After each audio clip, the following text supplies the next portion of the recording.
Did you know there is a 1990 cent struck on a copper planchet, or there's a 1997 double ear double die? In this video you will learn that and much more, so stay tuned. Hello everyone, this is Daniel with Coin Help You. Thanks for watching my latest video. Please like, share, and comment, and click the bell beside the subscribe button so that you get notifications for my latest videos. Today we're going to discuss Lincoln Memorial Cents from 1990 to 1999, and these are the varieties that you can still find in your pocket change. Now, as you're watching these videos, I want to remind you, each one of these varieties are cataloged, and they are known for early die stage, mid die stage, and late die stage. All of these have die marks. Now, it's not good enough just to find some die marks on coins. You have to also match the fact that it has doubled features. So you want to not just look for die marks, you also want to make sure it matches all the images that are provided at the resources I use. Coppercoins.com, heritagecoins.com, even Konica, Variety Vista. So let's get started. Here's the 1990D struck on a copper planchet. It weighed 3.1 grams. And I wasn't going to mention any proofs, but this proof needs to be mentioned because people get this one confused. This is the 1990 No S proof cent. No cent without a mint mark is worth anything unless it's a proof, and it's the 1990s one of them. Now, the other thing to think about, they didn't put a P on any of them except for 2017. So it's very important that you recognize it's only a proof that can be the No S. Here's a 1990, and this is a double die. It's known for the thickness at the stems of the 9. Like I said, there's other die markers. And remember, there are different varieties, like double dies for each one of these. There's more than one. And it's important on value because some of them are more rare than others and worth more than others. So you need to know the exact double die for that date and that mint mark. Also know that there's no longer any RPMs from 1990 forward. The mint mark was automatically put on the die at that point as part of the design, meaning that if a coin is double dyed at this point, the mint mark will be double dyed as well, or can be if that's where the doubling occurs. Here's another, a 1990, and these are very confusing. The 1990s are known for a lot of double die reverses with the double columns.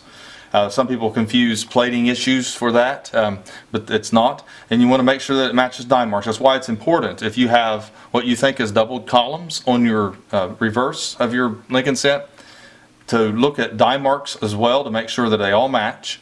That way you know that it might be the double die at that point. Here is a 1990. It's a double die verse, a little bit of thickness of the 9. And on the 1, you got the little die marks they're pointing out here. This is copper coins, and you want to make sure you're matching those.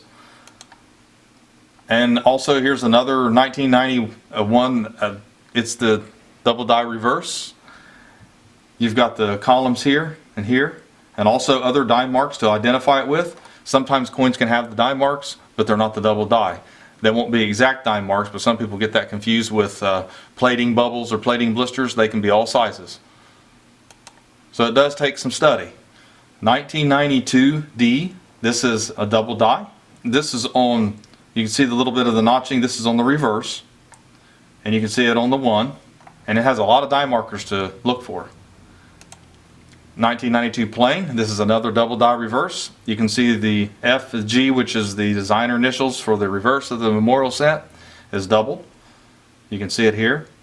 And all these here are just an example. There's a lot more when you get down to it. Here is also the 1992D. This one is the close AM on the reverse.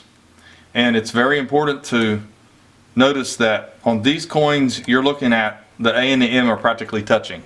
And also you want to, the distance and the shape of the designer initials is another aspect of this. But it can't just be the designer initials and then have a white AM. You have to make sure both of these are matching, because this is a separate reverse die for this date. And they're usually white AMs. So here is the 1993D, and it is the double ear. And you can see that little area right here, and a lot of people mistake these for contact marks. This is a contact mark. If this was down here, it doesn't make it a double die. and you have other die marks to look for. That's another reason why die marks are important. Here you have another 1993, and it's also the double die reverse, and it has doubling down in here in between the columns, as you can see. And here's the die mark, very important on the die marks on these. And then you have the 1994, and this is a pretty good double die to find right here. It's the reverse, and you want to see right here is one area. This picture isn't very good, but you can see the doubling there. There's a little mark here. So you want to make sure that you're matching up die markers on these. Here's a 1994. The wavy steps is no longer considered a double die. They are now considered die trails of some sort, or die extension anomaly. So then traildies.com is a good website to check that out. And 1995D, and you can see here there's a little bit of thickness, a little notching here. Here's the die mark. Here's the mint mark that has a little bit of the doubled on it. So as you can see, you need to know your die marks. That's a 95D for you. And then here's a 1995 plain. It's no longer are these considered double dies.